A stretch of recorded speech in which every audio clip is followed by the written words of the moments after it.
So, hello everybody. I'm Liz Mullinar, and I'm the founder of the Heal for Life Foundation. I'm a survivor of child abuse, sexual abuse, incest, sexual abuse from many perpetrators, and also what's called cult abuse. That's abuse by a cult, a group of men, a group of pedophiles. So I, like many of you listening, had a less than best childhood. And 25 years ago, I started ASCA, now the Blue Knot Foundation, and then the Heal for Life Foundation, because I believed that if us survivors got together, we could become a voice for healing, that together we could inform health professionals, we could see that we got the right sort of treatment in the right way. And sadly, our voice is so much needed because it's really hard for people to understand what we as survivors need. And I think Christmas is a time when that is truer than perhaps any other time of the year. Because it's at Christmas when we watch the television and we see the happy families and everyone's talking about what they're doing for Christmas and where they're going, and they're all being excited. That for those of us for whom Christmas was a time when the abuse could have been at its worst, when dysfunctional families are often at their most dysfunctional, when abusers seem to get greater pleasure out of abuse at Christmas time, it's a really hard time. And I think we can all make a decision about Christmas. We can choose to shut down, lock ourselves away, say, well, I'm having nothing to do with Christmas. Christmas is just hideous. Or we can say, nope, it's my time to claim back my life. I'm going to have a good time at Christmas, and it's going to be my time, and I'm going to make it a joyful time. And it may not be the same as all the families we see on television, but we can, each one of us, I truly believe, create a Christmas that is meaningful and a healing time for us. So what I wanted just to spend some time with you this evening was talking about some suggestions for ideas for how to make Christmas a healing time, a helpful time, and I think probably above all, a self-loving time. So I want to suggest that there are perhaps 5 questions you could ask yourself at Christmas time. 5 questions, and I'm going to put them up in a rather amateur way, but I'm sure you'll all understand, to ask. And the very first question is something that's absolutely huge for us as survivors, and that's about safety. And the question I want to ask you is, do I know when I feel safe? Do I know where I feel safe? And are my family safe? So the question is, do I know when I feel safe? And that, I mean by that, do you know when you feel emotionally safe? I know that when I feel safe, I feel grounded, I feel happy, I can feel my feelings, I can express my vulnerability. I know that I'm being listened to. I know that I'm being heard. And I know that people are understanding me to the best of their ability. That's what being safe means for me. And I believe I have the right to feel safe. And it's taken me a long time to be able to know that feeling of safety. So I really invite all of you to start noticing in your bodies when you don't feel safe. Notice when you start getting that anxious feeling. Notice in your body what that anxious feeling is. Notice when you start not being in your body or not hearing people. And then decide that you have, my suggestion is, decide that you have the right to feel safe this Christmas. And when you're with your family, do you feel safe? Do you feel able to be yourself? Do you feel able to be heard? Do you feel that you were listened to? And if you don't, as an adult, you can make the choice that now you may not have been able to be safe as a child or keep yourself safe, but as an adult, that is your inalienable right to feel safe. And for some of us, we don't allow ourselves to feel safe. Why? Because some of us have very weak boundaries. We want to be loved. So we say no when we really want to say yes. And sometimes we say yes when we want to say no. Can I suggest with Christmas, family, and what you're doing over Christmas, you really ask yourself with each thought about what you're doing for Christmas, does this feel safe?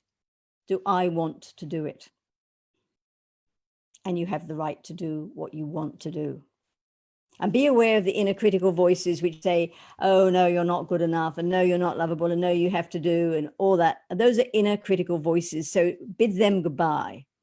Just notice those inner critical voices that try to stop you from being yourself. Be careful of thinking that you have to do something. Messages from your childhood of what you had to do and how you have to be and where you have to be. And just start saying, as an adult, we all have the right to choose what we do and who we do it with. And learning that is learning to heal, because part of healing is learning I have the right to feel safe, and not believing that I have to be at the beck and call of other people, as I may have had to be when I was a child. Before I leave safety, can I also ask you and suggest to you that you may recognize the fear that leaves you to continue in an unsafe situation. Maybe as a child, you were frightened of your mother. Then you may feel you have to go and spend Christmas with your mother because of your childhood fear. Well, challenge that childhood fear and challenge yourself and say, is that the right thing for me as an adult? Just check up what you're doing this Christmas.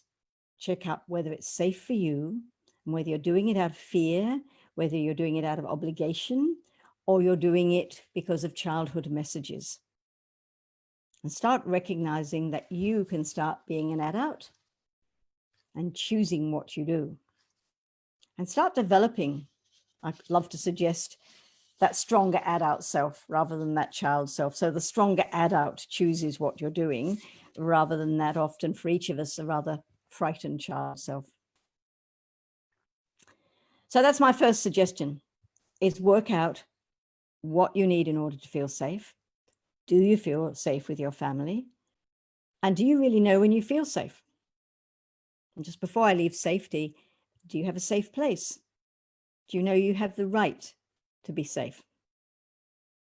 So let me go on to the second question I'm going to invite you to think about this evening.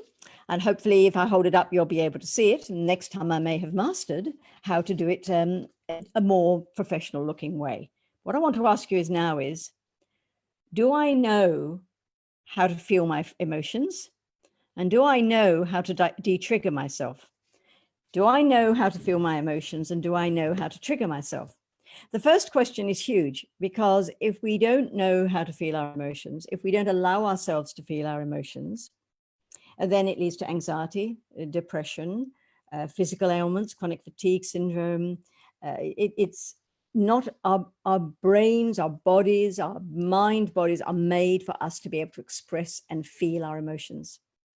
A lovely Heal for Life person, John Fell, gave us the expression, which I love, which is healing is feeling and feeling is healing. So for some of us, I, for instance, find the way I survived was not to allow myself to feel, not to absolutely cut that off all my feelings altogether. So for me, learning to feel my feelings is learning to allow myself to be vulnerable. For some of you, you'll find that you get completely lost in your feelings, that you have no container for your feelings. And for those of you who are like that, I suggest you start realizing, thinking about that you have an adult who can hold your emotions. We all want to feel all the emotions. We want to feel happy, we want to feel sad, we want to feel frightened, we want to feel angry, and know that we can feel whatever we want to feel. However, when we are reminded of something that reminds us of a childhood trauma, and let me just remind you that trauma, what is defined as trauma by the neuroscientists, is a moment in life which overwhelms our emotional ability to adapt, and which is also we perceive to be life-threatening.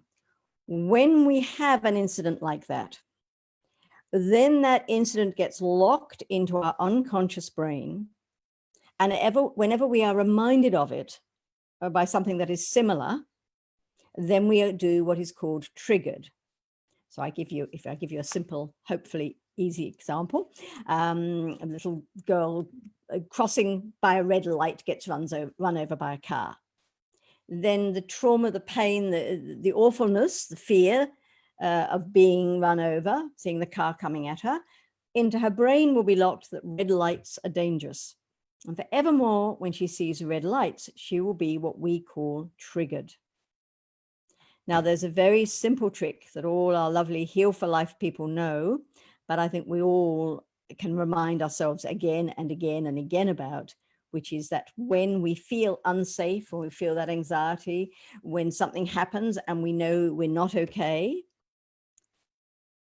then if we look at somebody or look in a mirror and actually say, I feel frightened, or I feel terrified, or I feel scared, then if we do that, the mechanism of the brain stops being so anxious because we've said how we feel, and suddenly the stress hormones stop being released, and you will find you will come back into your body. So I'm just going to repeat that. If ever you're, as I was talking about earlier, whenever you're feeling unsafe, if ever you are triggered into being reminded of something that happened from a childhood trauma, and some of you will know exactly what I mean by being triggered, you can't heal yourself, but you can get yourself back into the now for now by just saying to another person, or looking into a mirror, or even just saying it out loud if you can't look into a mirror, I feel frightened, I feel scared, or even I feel terrified. But then the important thing is to say, and it's okay. In the incident I was talking about, I might say to myself, when I was a little girl, I was crossing the road at a red light and I was terrified because a car ran me over and I was nearly killed. But it's okay because it's not happening right now. When we are triggered, we're sent into the emotions of the past. And it's those past emotions that are so destructive to us when we try to live our lives today. Feeling our emotions is such a critical part of healing. You might like to reflect. Do you allow yourself to feel all your emotions? Your emotions will never overwhelm you if you allow that you can contain yourself. When we're children, nobody contained our emotions, so we're not very good at it. When we were children, there was no one there, so we have to teach ourselves how to feel and also how to regulate our emotions. And at Christmas time, when we're looking at a happy family on the television, we might start feeling really, really sad and really sad that we didn't have a lovely Christmas. Well, then instead of just, and I'm going to say wallowing in it, and I don't mean that in a nasty way, but if we just sit there, oh, poor me, I never had a decent Christmas, then what you can do is hold yourself and comfort that little child and say, it's okay, because we can choose now. We can choose now if we're going to have a good Christmas in the future. Our life is our choice. That takes me on to the next thing that I want to ask you as a question. I'm going to once again hold it up and see if you can see it. And that is, do I accept that my life is my choice? Maybe if I move that light slightly. Do I believe that to change is my choice? And do I accept that it is only me who can, it's only me, no one else can do it for me. Only I can do it for myself. Because in childhood, we didn't learn that we were competent, beautiful human beings. So a lot of us have this belief that we actually can't do it for ourselves. We need somebody else to help us. Can I throw you the thought that your life is your choice, just as my life is my choice? It wasn't my choice when I was a child. I had no choice in what was happening. So as an adult, it's taken me a lot of years to learn that now my life is my choice. Now I can choose what I do. And I wake up each morning and I say to myself, I choose what I do today. And that can go down to the smallest things. I can think, oh, I don't want to do the washing up. So I can say, okay, Liz, you can choose to leave it. And when you come back this afternoon, it's going to look really dirty and you might not like it, or you can choose to do it. And as soon as it becomes a choice, then I feel happy. But whenever I use, and I hope I never do anymore, so I invite you to notice whenever you say, oh, I have to do so-and-so, I have to go and do the shopping, I have to do this, try to let go of that and think, no, I don't have to, I want to. I want to do this. So if with your Christmas, you choose, when you're thinking, what am I going to do on Christmas Day? Think to yourself, what do I want to do on Christmas Day? And if you think, oh, no point in my wanting to do anything because no one wants me, and I'll just think to yourself, okay, well, what would my little inner child like? Would she like just to sit, if she's going to be on her own, would she like to sit and have a box of chocolates? Or would she like to go to the beach? Or what can we do to make Christmas Day a happy time? Because it's your choice whether you make Christmas Day a happy day for yourself or not. It's not actually anybody else's choice, although it has been in the past. And pain and hurt and fear and awfulness from the past makes us think it's not our choice. And it's a huge part of healing, is recognizing that you can choose to change. Healing is also recognizing that no one else can do it for you. So many of us think, I'll never be happy until I find someone to love me. I'll never be happy until my perpetrator says sorry. I'll never be happy until. I'll never be until. We can only change ourselves. We can't change anybody else. Our perpetrator will never say sorry. We may never find somebody who wants to love us. We may never have enough money. We may never be able to buy a house. So we have to make the choice that I'm going to choose to work out how I can heal from my pain, so that I can be happy. And Heal for Life is all about helping each other to heal from our pain so we can be happy. Heal for Life is about, and my book, do buy my book, by the way, because my book is all about letting everyone know you can heal, you can change. And Christmas is a really great time for change because we get so triggered, so many of us, by Christmas. And I have this awful expression, which is that triggers are treasured. So the harder you find Christmas, could I invite you, when you're thinking about Christmas and it just feels so scary and so awful, allow yourself to feel it. And you allow yourself to journal how horrid it was when things happened at Christmas time, how unfair it was. And then, as it were, comfort yourself and say, it's okay, because that happened then, but it doesn't happen now. We can do our own healing by acknowledging what really hurt us, by admitting what was really hard. That's how we heal. We heal by allowing the awfulness of our childhood to be acknowledged by us. And that's why that question was, do I accept that my life is my choice? And do I believe that to change is my choice? And do I believe and accept that no one else can do it for me? Because while we're waiting for someone else to do it for us, while we're waiting for somebody to fix us, why isn't anyone helping us? We're not going to heal. And if we start ourselves, if each one of us starts and we each support each other, then we can start to really heal. So let me ask the next question to ask yourself, which leads from that, which is, do I love myself? And that is perhaps the most meaningful question of all for each of us as a survivor, because so many of us weren't given love, didn't feel love. And so message we get from childhood is that we're not lovable. If any of you have an internal negative message that says you're not lovable, it's a lie, because every single one of us is lovable. So maybe for Christmas, you could think for yourself, okay, if I'm lovable, what would be a loving thing I could do for myself?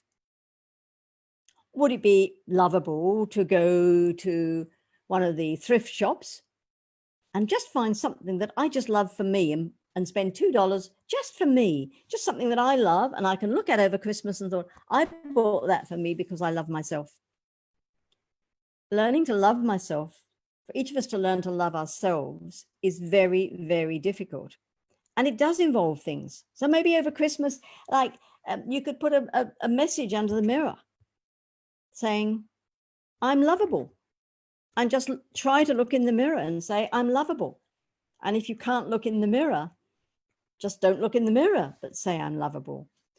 The brain changes, our neurons change by the messages we give it. If we give our neurons messages of, I'm hopeless, I'm useless, oh, Christmas is miserable, oh, Christmas is such a dreadful time, oh, I hate myself, the more we believe that and say it, the more our brain will believe it. So could I suggest you, every time you say something unloving to yourself over this Christmas period, you just try to stop yourself and say, okay, now I'm going to try and say something loving. Fake it until you make it is the secret of life, I've decided. So think what else you could do to love yourself this Christmas. Is it loving just to say, I hate Christmas, I'm not going to do anything about it? No, that's not loving to yourself. Every person I'm talking to is lovable. And you obviously do love yourselves because you're listening. So you're not, you know that you deserve a better life, and you know you deserve to have a good time, and you know you deserve to be happy. And there are lots of us who have to find a new family. There are lots of us who don't have a family, and that's okay. It's a lie to think that everybody has a happy family except me, because it's simply not true.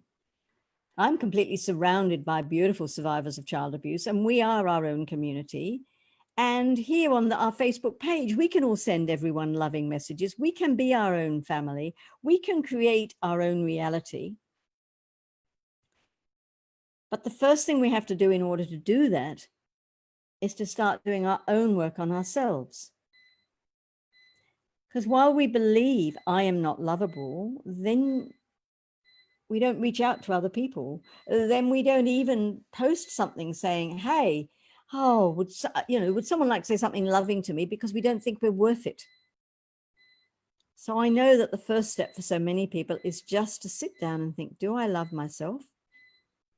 And if you've got to the stage of healing where you understand the concept of an inner self, an inner child, an emotional self, do I love that part of myself? Do I love that little me who was hurt? Do I love that little me that was so wounded?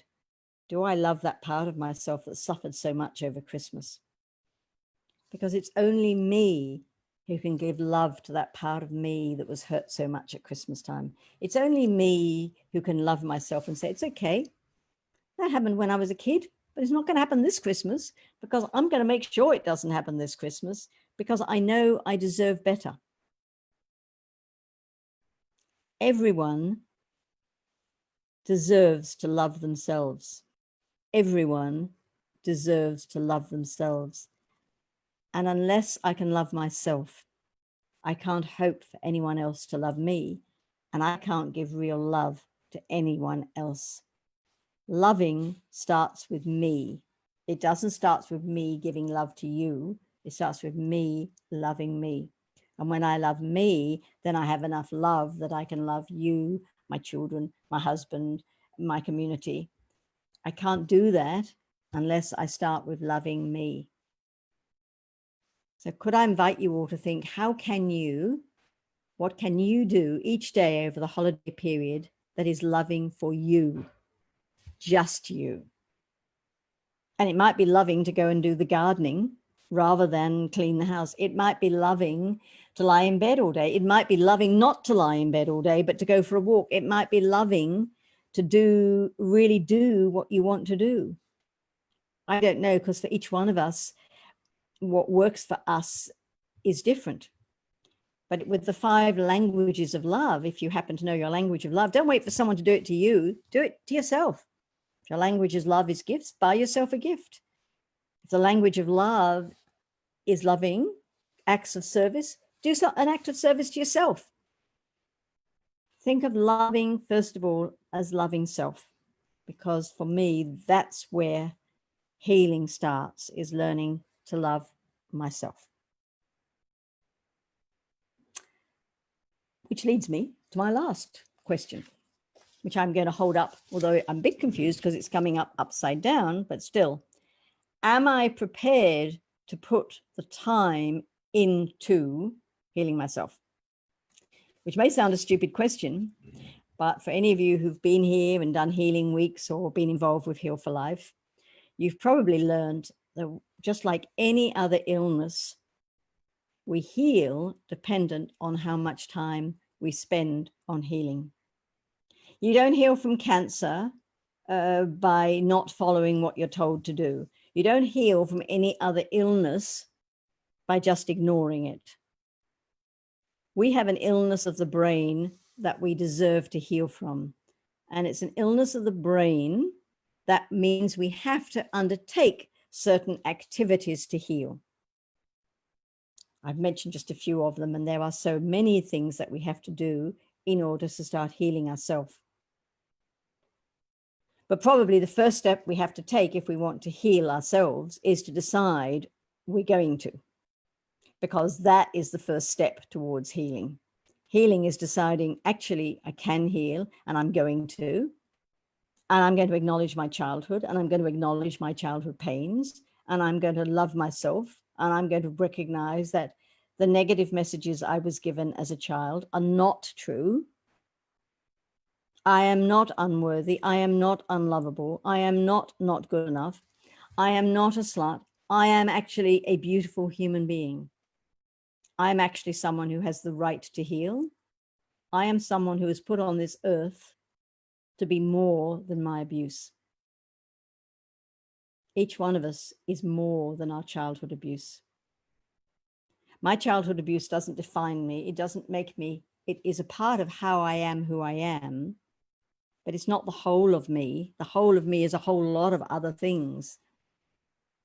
So if you find that you're falling into that sort of victim belief of, oh, life is hopeless, there's nothing I can do, just stop yourself and say, yes, there is. And I think that's what Heal for Life is about. It's about reminding everyone that we all can heal. And yes, we do have to support and love and help each other to heal, and that we can, and that we will. And we're not going to stop until all of us are healed.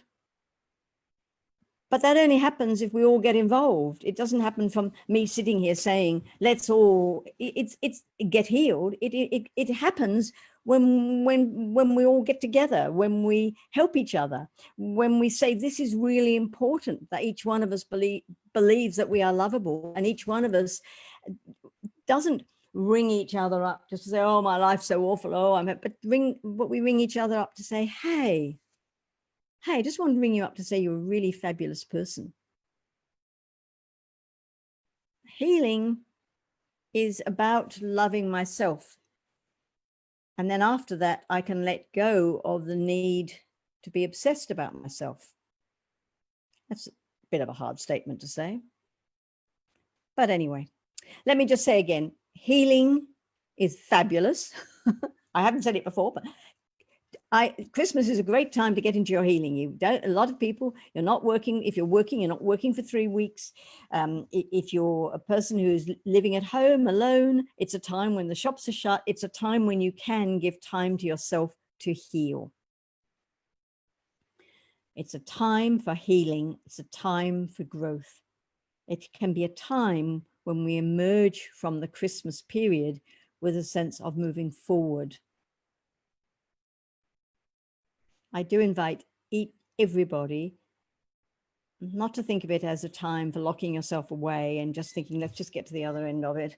Oh, it's such a ghastly time. Let's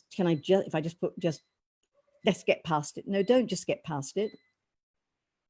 Take it as a time for you, a time when you're going to change that Christmas message, and that Christmas message of joy and love and hope is the message to give to yourself for your Christmas. So that when you hear those Christmas carols, you don't go cold inside. You think, yep, that Christmas message of love, because that was the message Jesus came on earth to give, was that God is love and we all deserve to be loved. So that's all Christmas is about, is love, loving ourselves. And when we don't love ourselves, the world's a really awful place. So I just hope you'll all think about making Christmas your time for growth, for healing. If you haven't been in touch with Heal for Life and you're a survivor and you want to heal, please be in touch with us. A starting point can be joining one of our online courses. It can be reading one of my books. It can be just putting the first small step forward to say, I have the right to heal. And I just hope you're all hearing my Christmas message is that we all can heal and we can and will help each other. Hope you all have a very happy Christmas and that I'm in touch with many of you over the Christmas period. And those of you who live close by in Newcastle will join us for our Christmas party or Christmas reflections so that we can share a very different Christmas, but a very loving and caring Christmas together. See you all next year in 2021. Much love. Good night.